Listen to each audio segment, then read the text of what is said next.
పద్మావతి పరిణయం కోసమని రుణం తీసుకుంటూ నీ దగ్గరికి వచ్చి, లక్ష్మీదేవి పద్మావతి అందరూ తత్వతః ఒకటే అయినా లక్ష్మి ఉండగా కదా పద్మావతి కళ్యాణం జరిగింది. ఏ భార్య అయినా దేనికైనా డబ్బిస్తుందేమో కానీ ఏమనుకోకో నేను ఇంకో పెళ్లి చేసుకుందాం అనుకుంటున్నాను, ఆవిడ బాగుంటుంది, ఆవిడ్ని కూడా తీసుకొస్తాను, కొంచెం నువ్వు ప్రావిడెంట్ ఫండ్ లోన్ పెట్టి ఇద్దు అంటే ఇస్తుందా? ఎలా ఇస్తుంది? అందుకని లక్ష్మి ఏమనుకోకు, బాగుంటుందా? నీవు నన్ను ఎడబాసిన జాలి చేత అతి చింతను పొంది ఉండగను. అయ్యయ్యో, ఎంత లక్ష్మివైనా ఎంత పద్మావతి అయినా ఎంత తత్వతః మీ ఇద్దరు ఒకటే అయినా నువ్వు నా నుంచి దూరంగా ఉన్నప్పుడు నేను పద్మావతిని తెచ్చి కళ్యాణం చేసుకుంటుంటే నిన్నొచ్చి డబ్బు అడగనా? బాగుండదని అడగలేదు. ఎంత బలహీనమైన కారణానికి నేను అడగలేదో తెలిసి కూడా అది తప్పు చేసి నన్ను ఇలా తప్పిపడవడం అయినా బాగుందా నువ్వు? కాబట్టి ఆ ప్రసక్తి అక్కడతో వదిలేయి. ఈ కుబేరుడి సంగతి ఏమైనా ఆలోచించు. ఇప్పుడు ఇద్దరం మళ్ళీ పెద్ద మనుషులతో మాట్లాడుకుందాం అంటే ఆవిడంది, దానికంత బెంగెందుకండి, ఎంత అప్పు చేశారో చెప్పండి, వడ్డీతో కలిపి ఇచ్చేస్తారు, పట్టుకెళ్ళి ఇచ్చేసేయండి కుబేరుడికి, ఇచ్చేసి నోటు పట్టుకొచ్చేయండి.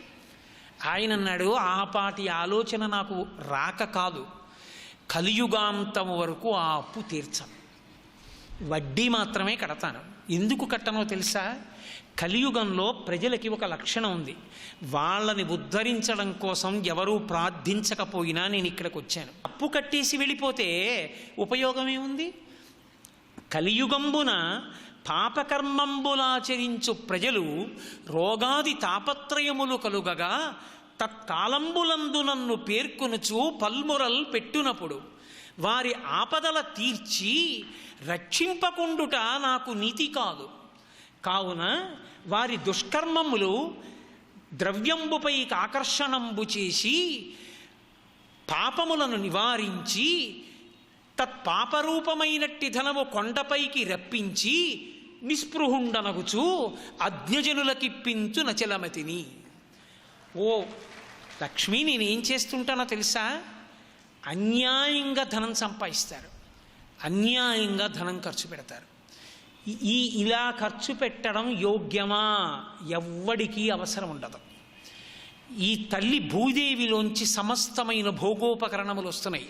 ఒక కారు తయారవ్వాలంటే కావలసిన ఇనుము భూమిలోంచి, కారు నడవడానికి కావలసిన పెట్రోలు భూమిలోంచి.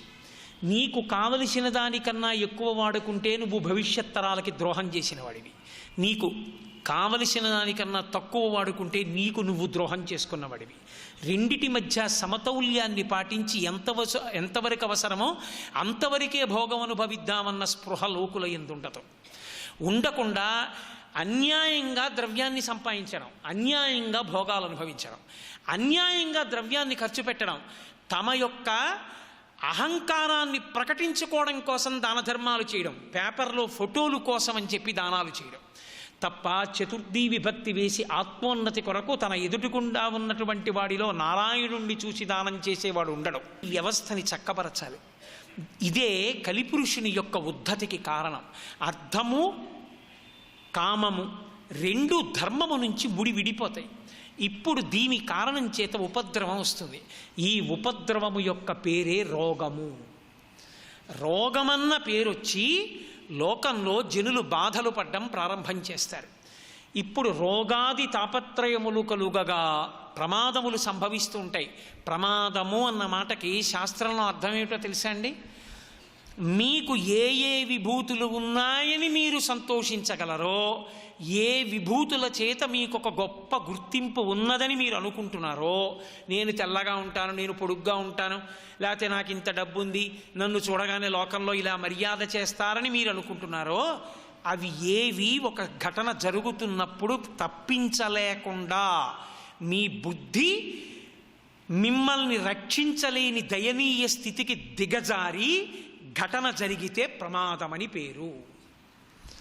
ఒక ఉదాహరణ చెప్పాలి అంటే, నేను మోటార్ సైకిల్ మీద వెళ్ళిపోతుండగా స్కిడ్ అయిపోయినప్పుడు నా చెక్ బుక్, నా ఎల్ఐసి పాలసీ, నా ఇంట్లో పుస్తకాలు, నేను చదువుకున్న క్వాలిఫికేషను, లేకపోతే నా పొడుగు, నా వెడల్పు, నా బరువు, నా పంచె, నా ఉత్తరీయం నన్ను రక్షించు.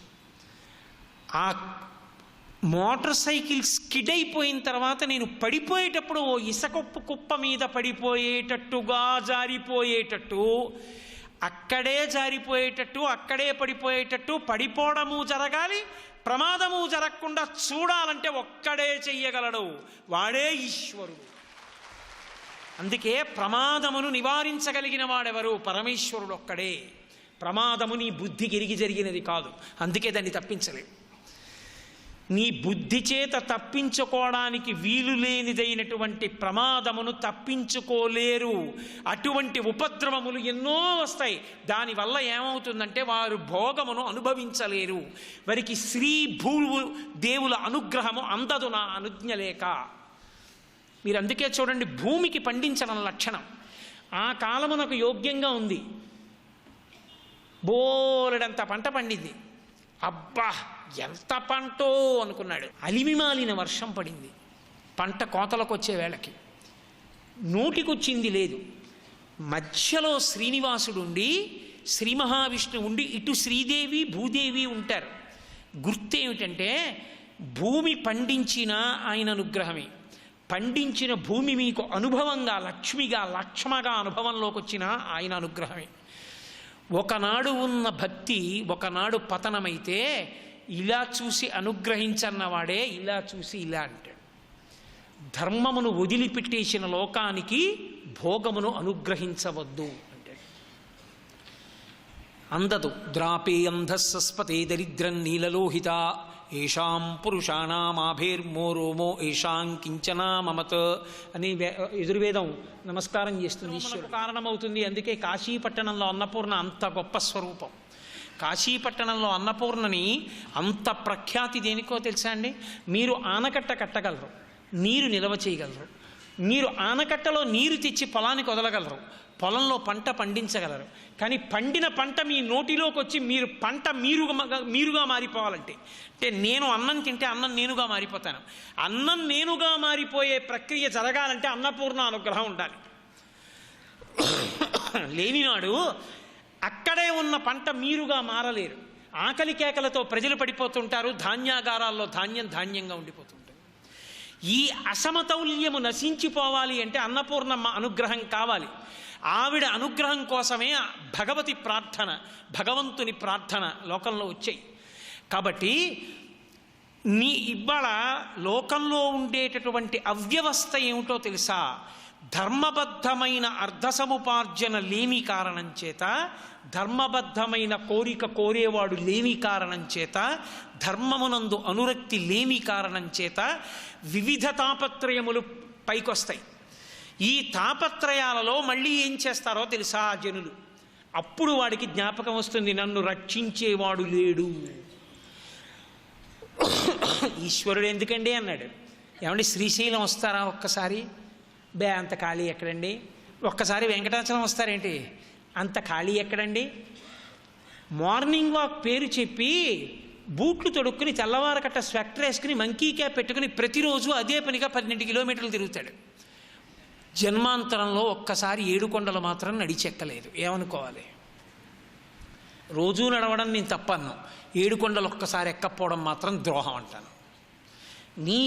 నీకు ఈశ్వరుడు ఇచ్చిన శరీరానికి నువ్వు ద్రోహం చేసుకుంటున్నావు. ఇప్పుడు అట్లాంటి తాపత్రయములు కలుగుతాయి. ఇంటెన్సివ్ కేర్ యూనిట్లో పడ్డాడు, ఒక్కసారి నొప్పి వచ్చింది, గుండె నొప్పి. ఎక్కడుండాలి మృత్యువు? వదిలిన ఊపిరి తీయకపోయినా, తీసిన ఊపిరి వదలకపోయినా మృత్యువే.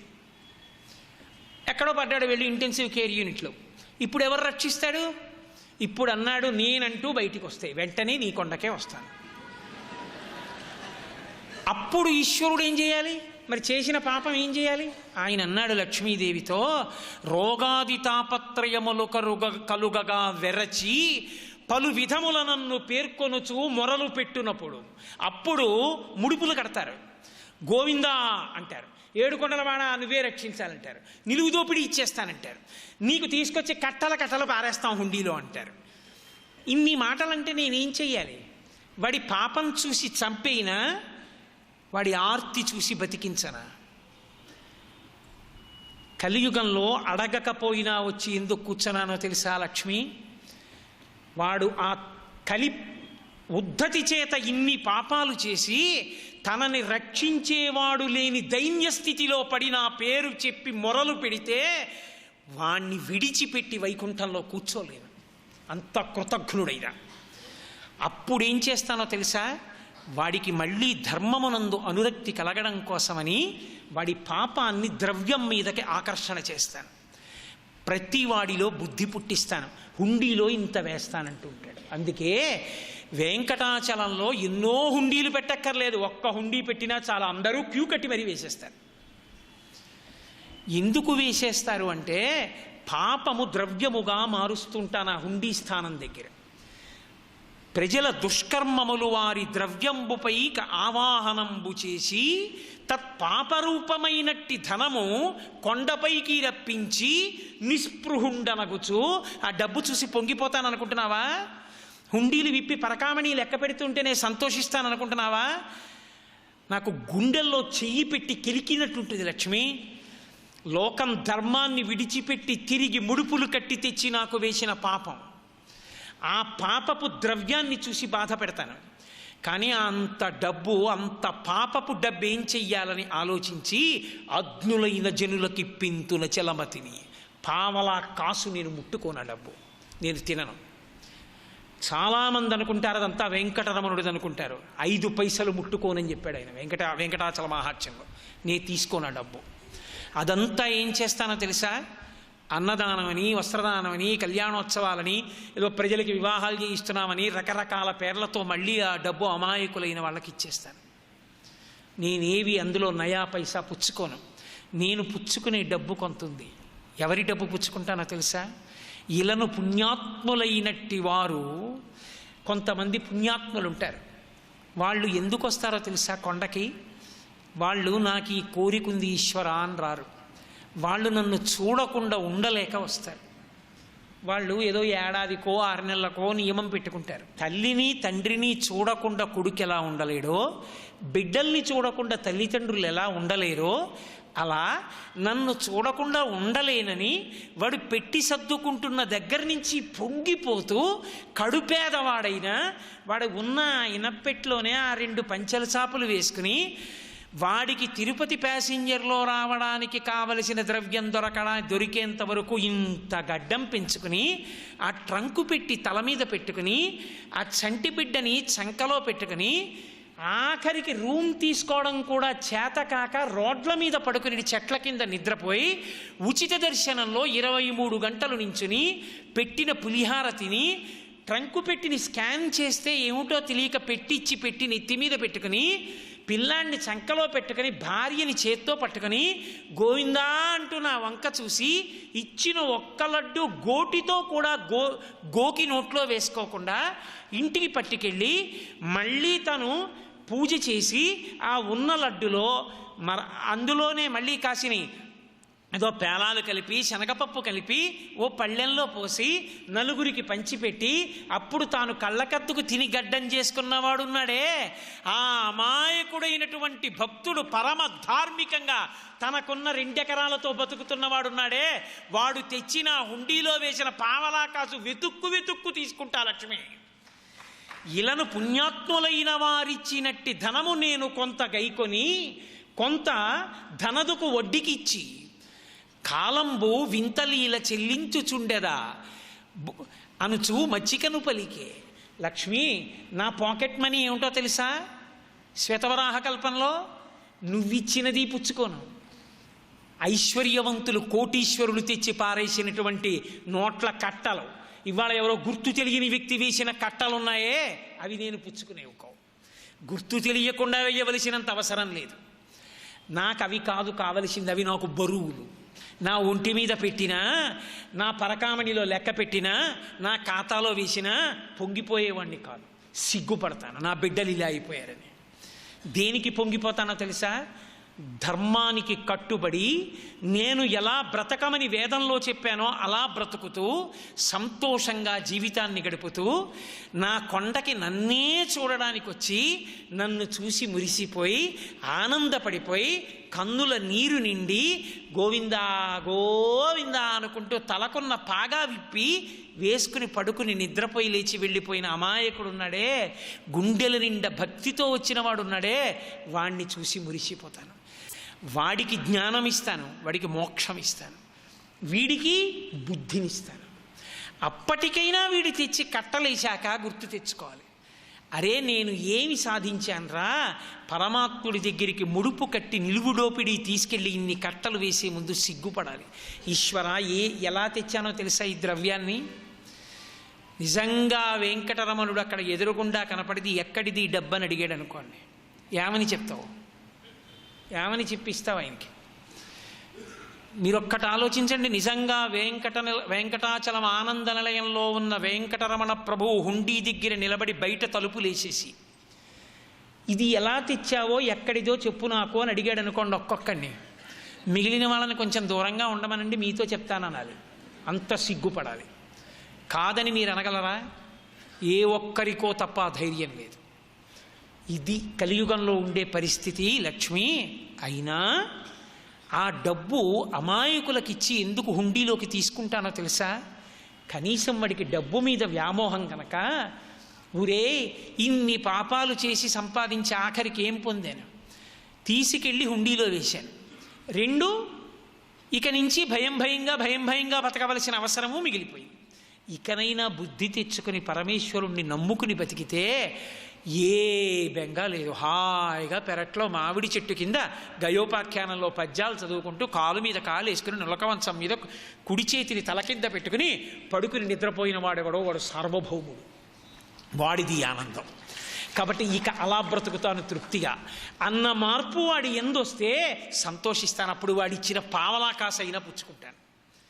ఈ మార్పు తేవడానికి నేను ఈ కొండ మీద నిలబడిపోయానని చెప్పుకున్నాడు మహానుభావుడు. అది వెంకటేశ్వర దర్శనం. అందుకే కలియుగంలో వెంకటరమణుడి అంత కృపతో వచ్చినటువంటి అవతారము వేరొక అవతారము లేదు లేదు లేదు. మిగిలిన ఏ అవతారంలోనైనా కర్మాకర్మ ఫలప్రదాతగా ఉండి తప్పు చేస్తే సంహారమును చేశాడు. ఒక్క కలియుగంలో ఎంత తప్పు చేసిన వాణ్ణి ఆయన పేరెత్తితే రక్షిస్తూ ఉంటాడు. మారు అని మాత్రం చెప్తాడు, మారకపోతే వాడి కర్మ. ఈశ్వరుడికి కూడా అసహ్యం పుడుతుంది ఒకనాడు. ఒక్క వెంకటేశ్వరావతార ప్రశస్తి ఎందు మాత్రమే ఈ మాట ఉపయోగించారు అని. నభూతో నభవిష్యతి, అటువంటి అవతారము ఇత పూర్వము లేదు, ఇక ముందు ఉండదు. ఎందుచేత అనడానికి నిన్నను నేను మీకు ఒక కారణాన్ని చూపించి ఉన్నాను. కేవలము రాశీభూతమైనటువంటి కారుణ్యస్వరూపంగా మాత్రమే ఆయన ఆవిర్భవించాడు. విష్ణుస్వరూపమునందు రాక్షస సంహారము అవతారములో అంతర్లీనమైన ప్రయోజనంగా ఉంటుంది. కానీ ఒక్క వెంకటేశ్వరావతారంలో మాత్రం రాక్షస సంహారము కొరకు అవతారము వచ్చినట్లుగా ఎక్కడా కనపడదు. కేవలము కలి ఉద్ధతి చేత పాడైపోతున్నటువంటి మనుష్య జాతిని ఉద్ధరించడానికి, మళ్ళీ వాళ్ళని ధర్మమునందు సువ్యవస్థితము చేయుట కొరకు మాత్రమే వెంకటేశ్వరావతారం ఆవిర్భవించింది. అందుకే అంతటి మహాకారుణ్యమూర్తి కనుక వెంకటేశ సమోదేవో నభూతో నభవిష్యతి. మీరు కొంచెం జాగ్రత్తగా పరిశీలిస్తే వెంకటేశ్వరావతారమునందు మీకు ఒక ప్రత్యేకమైన పోకడ ఒకటి కనపడుతుంది. మిగిలిన అవతారాల్లో సందేశం ప్రవర్తన చేత కానీ లేదా సందేశాన్ని వినిపించడం చేత కానీ ఈశ్వరుడు ఉద్ధరిస్తూ ఉంటాడు. కృష్ణావతారంలో భగవద్గీతని ఇచ్చాడు. శ్రీరామావతారం ధర్మ ప్రబోధకం. వెంకటేశ్వర అవతారంలో ఆయన ఎప్పుడైనా ఎక్కడైనా మాట్లాడడం జరిగిందా? ఎవరినైనా అడ్డుపెట్టి ఆయన లోకానికి ఏదైనా బోధ చేసి మీరు ఇలా ఉండండి, ఇలా ప్రవర్తించండి, ఇలా ఉన్నతిని పొందండి అని ఎక్కడైనా మాట్లాడినట్లు ఉందా? అంటే వెంకటేశ్వరావతారం ప్రత్యక్షంగా సందేశాన్ని ఇచ్చింది చాలా తక్కువ. ముఖతః మాటల ద్వారా ఆయన చెప్పిన సందేశం ఏమీ లేదు. కానీ మీరు ఒక్క విషయాన్ని జాగ్రత్తగా పరిశీలనం చేస్తే వెంకటేశ్వరావతారము యొక్క ఆవిర్భావమునందే ప్రతి కదలికలోనూ కూడా కలియుగంలో ఉండేటటువంటి మనుష్యులకు సందేశం ఉంటుంది. ఏవి అత్యంత ప్రధానమైన విషయములో వేటిని ఏ కారణం చేత విస్మృతి చెంది ఉండకూడదో వాటిని ఆయన తన అవతార స్వీకార క్రమమునందు ఆవిష్కరిస్తారు. ఇది వెంకటేశ్వర అవతారమునందు ఒక విశేషమైనటువంటి లక్షణం. మాట ఇవ్వడం చాలా తేలిక, లేదా మాట మాట్లాడడం చాలా తేలిక, కానీ మాట నిలబెట్టుకోవడం చాలా కష్టం. అందుకే కాళిదాస మహాకవి రఘువంశ కావ్యం చేస్తూ రఘువంశంలో ఒక మాట అంటాడు, రఘుమహారాజు గారు దీనివల్ల చాలా గొప్పవాడయ్యాడు. అంటే త్యాగాయ సంవృతార్థానాం సత్యాయ మితభాషిణాం యశసే విజిగీషూణాం ప్రజాయై గృహమీధినాం 4 లక్షణాలు చెప్పాడు. ఈ 4 చేత రఘు అంత గొప్పవాడు కాగలిగాడు.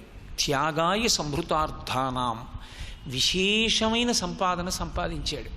దేని కొరకు? తాను దాచుకోవడం కోసం కాదు. ఎంత సంపాదించాడో అంతా దానం చేసేసాడు. సూర్యుడు తన కిరణముల చేత జలములన్నిటినీ కూడా గ్రహించి మళ్ళీ మేఘరూపంలో లోకానికి వర్షాన్ని అందించినట్టే ఏ సంపాదన తాను సంపాదించాడో దాన్ని దానంగా ఇచ్చేశాడు. త్యాగాయ సంవృతార్థానాం, అందుకని రఘుమహారాజు గొప్పవాడు. సత్యాయమిత భాషిణాం, ఆయన ఎక్కువ మాట్లాడేవాడు కాడు, చాలా తక్కువ మాట్లాడేవాడు. ఎందుకు తక్కువ మాట్లాడడం చేత కాక, లేకపోతే మాట్లాడడానికి కావలసినటువంటి పరిజ్ఞానం ఆయనకి లేక? అంటే మాటలు ఎక్కువ మాట్లాడితే ఎక్కడో అక్కడ తప్పకుండా చేద్దాంలేండి అనాలి. తప్పకుండా చేద్దాంలేండి అని నోటి వెంట ఒక మాట వచ్చింది అనుకోండి, ఇది చేద్దాంలేండి అంటే ఆ మాట జ్ఞాపకం పెట్టుకుని ఆ మాటని నిలబెట్టుకోవడం చాలా చాలా కష్టం. లేకపోతే అనృత దోషం వస్తుంది, అసత్య దోషం వస్తుంది. అందుకే ఆయన ఎక్కువ మాట్లాడేవాడు కాదు. ఎక్కువ మాట్లాడడం వల్ల ఏదో ఒక మాట జారి ఆ మాట నిలబెట్టుకోలేకపోతే దానివల్ల అసత్య దోషాన్ని పొందడం కన్నా మాట్లాడకుండా ఉండడం మంచిది. మాట్లాడడంలోనే చాలా పాపం మూట కట్టుకుంటారు, మాట్లాడడంలోనే చాలా పుణ్యాన్ని మూట కట్టుకుంటారు. శృంగగిరికి పీఠాధిపత్యం వహిస్తున్నటువంటి భారతీ తీర్థస్వామి వారు తీర్థం ఇస్తున్నారు. ఒక వ్యక్తి వచ్చి ఆయన అంతేవాసి మీద చాడీలు చెప్తున్నాడు. మీరు చాలా దగ్గరగా చేర్చుకున్నారు, ఆ వ్యక్తి అటువంటి వాడు ఇటువంటి వాడని. ఆయన చెప్పినంతసేపు విని ఈయన ఆ వ్యక్తిలో ఉన్న మంచి గుణం ఒకటి చెప్తూ ఉండేవారు. అలా చాలాసేపు అయిపోయింది. వచ్చిన ఆయన చెడు చెప్ప, భారతీ తీర్థస్వామి వారు మంచి చెప్ప. చాలాసేపు అయిపోయిన తర్వాత ఆ వ్యక్తి అన్నాడు, నేను ఎంత చెప్పినా మీరు ఆ వ్యక్తిని వెనకేసుకొచ్చే ప్రయత్నంలో ఉన్నారు, అందుకే మీరు అలాగే మాట్లాడుతున్నారన్నాడు. ఆయన అన్నారు, కాదు, నేను మీ పాపం తగ్గించే ప్రయత్నంలో ఉన్నాను అన్నాడు. అదేమిటన్నాడు అతను. ఒక వ్యక్తి ఎదురుగుండా లేనప్పుడు ఆ వ్యక్తి గురించి చాడీలు మాట్లాడడం, అతన్ని కించపరిచి మాట్లాడడం పాపహేతు. సర్వం శ్రీ ఉమామహేశ్వర పరబ్రహ్మార్పణమస్తు. స్వస్తి.